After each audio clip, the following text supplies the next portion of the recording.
Hola amigos, ¿cómo están? Bienvenidos a este podcast Programación 101. Mi nombre es Roberto Díaz y en este podcast vamos a cubrir temas de programación, soft skills y más. Hola, ¿cómo están? Bienvenidos al episodio 24 de tu podcast Programación 101. Episodio 24 vamos a conversar sobre cómo se aprende a programar en la universidad. Este podcast tiene su página de Instagram que se llama Programación 101 y un blog que se llama robertocs.com y puedes seguirlos que están ahí abajo en la descripción. Entonces, ya sin más que decir, vamos a empezar con el tema, ¿no? ¿Cómo es que se aprende a programar en la universidad, ¿no? Entonces ya sabemos de que va a haber tres caminos, ¿no? Para aprender a programar. Va a ser el camino de que te enseñas solo y ya encuentras un trabajo. Va a ser el otro de que te vas a un bootcamp y encuentras un trabajo por ahí. Y el otro que va a ser, vas a la universidad. Y es el camino que, más o menos el camino que yo seguí. No digo que es el mejor camino, simplemente digo que es el camino que seguí y en el que tengo más conocimiento, ¿no? Entonces, hablemos. Algo que estaba leyendo así en internet, en esta página collegeatlas.org, que dice que el 30% de estudiantes de primer año se sale de la universidad. Entonces, esto es bastante. Ponte a pensar, de 10 se salen 3, o sea, es solamente el primer año, imagínate el primer año. Entonces, está un poco reflexionando sobre esto y me parece que más que todo es porque en los primeros años generalmente, bueno, no generalmente no, pero sí o sí, tomamos clases, ¿no? De que no estamos realmente interesados. Y como dije en otro podcast, a veces nos ponen que estudiamos muchas matemáticas, ¿no? Te piden cálculo 1, cálculo 2, o física 1, física 2, te piden que aprendas literatura y historia y cosas así, ¿no? Y uno como que, uno quiere entrar, pues, si es un programador, tú quieres entrar y aprender frameworks y crear cosas y aprender cosas interesantes, ¿no? Pero resulta que en los primeros años, bueno, pasa eso, ¿no? Entonces lo que me di cuenta en esto, de que más o menos recordando cuando yo estaba, entonces me acuerdo que algo así como que no me gustaba de la universidad era precisamente esto de que tienes que tomar un montón de requisitos y toda esa cosa. Y a veces clases que ni siquiera necesitas y tienes que tomar electives y totalmente no relacionados con tu carrera, ¿no? Eso pasa los primeros años. Y otra cosa que también estaba haciendo así en memoria y acá sí mirando así el currículum de la universidad, o sea, de la distribución de clases, es algo, por ejemplo, acá en Estados Unidos, como saben, las personas que me escuchan de acá en Estados Unidos, ellos saben de acá una carrera de bachelor dura 4 años, ¿no? Y suponte, haciendo una matemática así simple, un cálculo matemático, supongamos que tomas 4 clases por semestre, ¿no? Son 2 semestres al año, serían 8 clases total por año, ¿no? Estudias 4 años, el total sería 32 clases, ¿no? Entonces, 32 clases totales, ¿no? Que tienes que más o menos tomar, ¿no? Un promedio, ¿no? Un promedio de 32 clases. Y resulta que haciendo así, más o menos memoria, yéndome al currículum y ver en qué clases realmente utilizamos programación, las voy a contar, mira. Va a ser, tenemos a Principles of Computer Science 1, Principios of Computer Science 2, después tenemos Software Engineering, que serían 3, después vamos a dar Structures, que sería 4, después Computer Organization and Programming sería 5, System Level Programming sería 6 y nos quedaríamos con Programming Language Concepts y sería 7. O sea, solamente 7 clases de 32 clases más o menos posibles, un poco más, un poco menos. ¿Sí?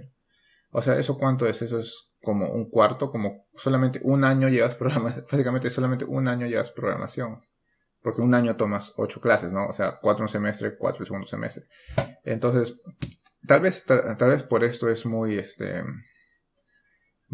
frustrante para las personas que quieren, o sea, que empiezan con eso la programación, de que ya quieres entrar a programar, o sea, todo el día y quieres estar así aprendiendo más tecnologías y básicamente no va a pasar eso. Van a pasar otras cosas, ¿no? De que vas a aprender otras clases de que no vas a escribir casi nada en un teclado, o sea, más o menos, digamos, un ejemplo de una clase que no vas a escribir nada en un teclado va a ser designs y análisis de algoritmos, o sea, no vas a escribir nada, o sea, más que todo es resolver algoritmos, escribir algoritmos y más o menos cuando se va la parte de gráficas, más o menos graficar cómo el algoritmo va a caminar, ¿no? Pero no estás escribiendo, no estás programando, no estás escribiendo una función, no estás escribiendo un microservice, no estás conectando un database y sacando data y manipulando esa data en un JSON file y todo eso, ¿no? O sea, no estás haciendo cosas así. Entonces, básicamente, creo que esto es la mayor frustración de las personas. Y otra frustración que también puedo ver es de que muchas de estas clases, si así siendo honesto, cuando van a tomar las personas esas clases, el profesor pues simplemente se para y se pone con su diapositiva de PowerPoint y empieza a cambiar, ¿no? Y sigue en un monólogo y después se pasó 1 hora y 15 minutos y ya, vámonos y a la siguiente clase te ponen te ponen más diapositivas, tienes que estar escuchando. Y muchas veces los estudiantes, seamos sinceros, están simplemente en la computadora, haciendo otras cosas, mirando Facebook, así, hay de todo, ¿no? Hay de todo. Aquí no le ha pasado, hasta hay personas que, no voy a decir que yo no lo he hecho, pero también hay hasta personas que están mirando un partido de fútbol, están mirando la Champions mientras que el profesor está explicando. Entonces, o están jugando videojuegos así. Entonces, ha pasado eso, y pasa y de repente seguirá pasando, ¿no? Y esto hay que ser cuidadoso, ¿no? De que hay muchas, como te dije, en la universidad se aprende, te da esta estructura, ¿no? Te da esta estructura de que no solamente aprendes a programar, sino que Computer Science va más allá de solamente programar, va como conocer los fundamentos, la historia de los algoritmos, cómo están conectadas las diferentes partes del computador y todo eso y cómo es esto de los gates lógicos. Entonces va más allá de simplemente programación. Programación simplemente es una parte, ¿no? De esto de Computer Science y se entiende. Pero eso también puede causar mucha frustración a las personas, ¿no? Es por eso, y te toma 4 años. Entonces, si vas a un bootcamp, te tomaría mucho menos, pues te tomaría simplemente la duración del bootcamp, que es más o menos un promedio de 6 meses, diría yo. Y después te ganarías un trabajo, o no ganarías, o sea, conseguirías un trabajo en el cual ganarías lo mismo que el estudiante que estudió 4 años. ¿Te das cuenta? Mm, Entonces es algo que pensarlo, ¿no? Y si vamos más allá a pensar sobre esto, am, hay muchos estudiantes o hay muchas personas que actualmente, ¿no? Que están trabajando, hasta que yo conozco así o sea, de experiencia propia, de que son programadores, están trabajando en esto de la tecnología sin un degree. O sea, obviamente parece que para programar no es necesario mucho, ¿no? Pero para no salirme del tema mucho del podcast del día de hoy, es como se aprende en la universidad. En la universidad vas a aprender primero tus principios, pero antes de aprenderlo, con los principios vas a aprender también otras clases, que son, ya te dije, cálculo 1, cálculo 2 y otras clases. Vas a llevar tus clases fundamentales sobre esto, ¿no? Sobre Computer Science. Y en eso, mientras que estás tomando todo eso en paralelo, vas a estar aprendiendo a programar. Lo bueno de la universidad es que si no sabes nada, o sea, si, digamos, no has tocado nunca un IDE y vas a empezar a programar, lo bueno es de que hay mucho tiempo para que aprendas. O sea, va a haber demasiado tiempo para que puedas aprender. O sea, vas a tener el tiempo de analizar bien cómo se hace un for loop, cómo se hace un FSTM, qué es un switch, qué es un while, qué es un while loop. Después vas a entrar a cómo se ponen los breaks y el try and catch, todo eso. Entonces vas a ir poco a poco. Entonces poco a poco es como que vas a ir agarrando confianza de poquito a poquito, hasta que ya después de 4 años ya más o menos vas a saber programar. Lo que veo es la única crítica que daría, y que me acuerdo que cuando yo estaba en esto de la programación, era de que te decían todos estos principios, ¿no? O sea, cómo se resuelve este problema, cómo se imprime el Fibonacci, cosas así, ¿no? o cuando llevas algoritmos, ¿no? Ves los diferentes algoritmos, el Babos, o aprendes sobre eficiencia, sobre time complexity y todo eso, y eso es muy útil, ¿no? Pero resulta que también en los trabajos, cuando te van a pedir, o cuando vas a postular internship así, no te van a preguntar tanto de eso, aunque sí te van a preguntar sobre algoritmos y data structures, claro, ¿no? Pero también hay una parte en que van a ver de tus proyectos, o sea, o sea, no tienes experiencia, pero ¿qué tienes para mostrar? O sea, ¿qué has hecho que te haga contratable, ¿no? O sea, ya sabemos que tienes experiencia, entonces, o sea, de todos tus skills que pones, cómo ellos saben de que en realidad sabes y no simplemente las estás poniendo? Entonces, una forma de la que ellos pueden ver eso es por medio de tus proyectos, tener tu GitHub bien actualizado y todo eso, ¿no? Está escribiendo código y ponerlo ahí. Entonces, creo que eso es lo que la universidad un poco no está muy focalizada, ¿no? No está focalizada en el punto de vista de que hagamos que los estudiantes, desarrollen su guija, que desarrollen su marca personal, hagamos que se hagan más empleables y todo eso, ¿no? Entonces es algo que yo vería, ¿no? Porque no tienes tu clase que diga backend development, no tienes tu clase de frontend development, no hay esas clases. O sea, hay una clase general que dice software engineering, o también hay una clase que me acuerdo que había por ahí que decía web development, pero si te das cuenta, o sea, así tirando números, ¿no? Digamos que tienes tu clase de web development y resulta que ahí el currículum, me acuerdo que decía HTML, te van a enseñar HTML, CSS, JavaScript, te van a enseñar a conectar con el backend, todo eso. Ahora, todos esos skills, todo eso, lo puedes aprender gratis por internet.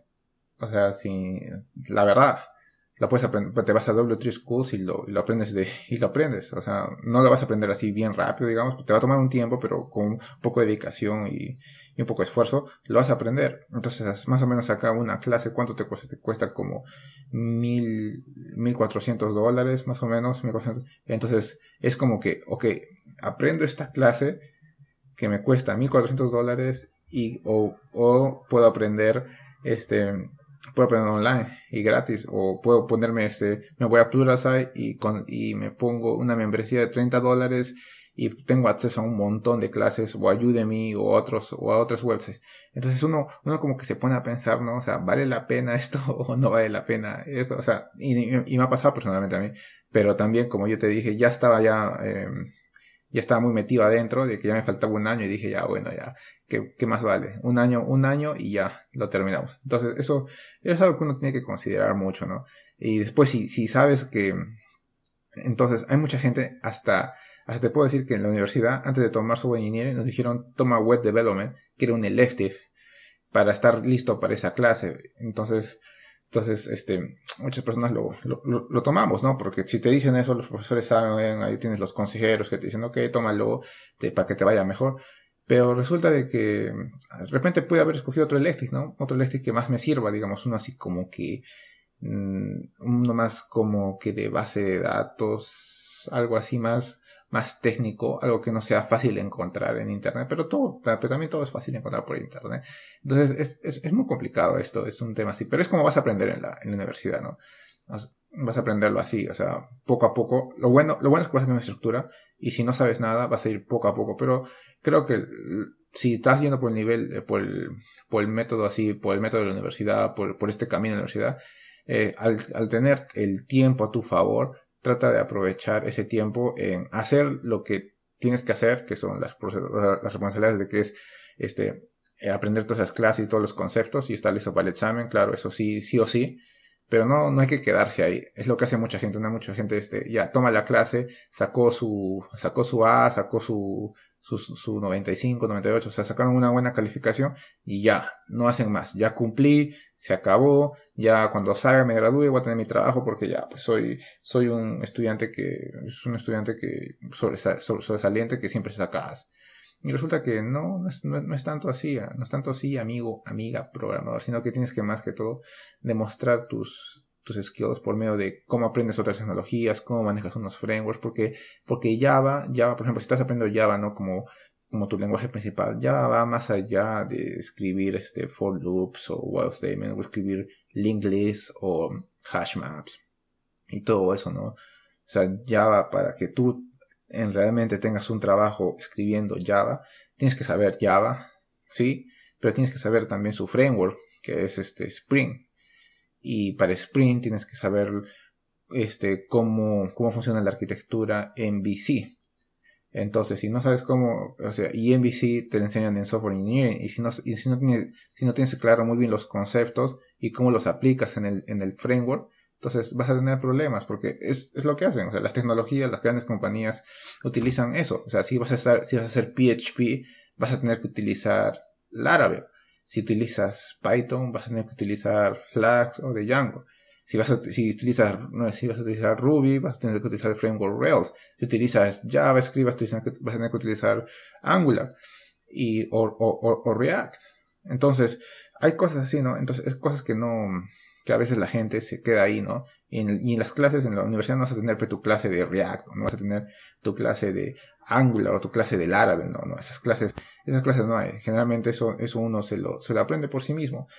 Entonces uno tiene que, si tienes eso, si estás en la universidad, entonces date el tiempo, ¿no? De que si estás aprendiendo Java, trata de que en el verano a ver qué pasa si aprendo Spring también, y empiezo a escribir una aplicación en Spring, y qué tal va. Y empiezo a utilizar más el JPA de Java, el Java Persistent API. A ver qué tal me va. Entonces siempre ir más allá, ¿no? Entonces es lo que yo te recomendaría, en mi experiencia, que yo también he pasado por lo mismo de esto de la universidad. Te recomendaría de que sí, haz todo el trabajo de ahí que se hace de todos los cursos, pero también haz cosas extras, ¿no? Y sobre todo si estás aprendiendo un lenguaje, trata de aprender su framework, trata de construir su framework, y por qué no, si tienes más tiempo y si ya dominas mucho ese lenguaje con ese framework, trata de aprender otro y vas a ver que eso simplemente te va a hacer mejor programador, nada más. Entonces, espero que este podcast te haya ayudado, y si ya pues es este episodio 24, y te quiero hacer recordar que tenemos una página de Instagram que se llama Programación 101, en la que tú puedes seguirnos, puedes escribirme cualquier cosa ahí, yo contesto ahí 24/7, y cualquier pregunta que quieras, cualquier sugerencia normal, te puedo dar una respuesta de acuerdo a mi capacidad. Y también hay un blog donde escribo cosas de programación. Ahí tengo un blog que escribí sobre cómo aprender Machine Learning, lo puedes ver si tienes tiempo, y el blog se llama robertocs.com, y todo está en la descripción. Entonces, sin más que decir, muchas gracias por tu tiempo y nos vemos en el episodio 25. Chao.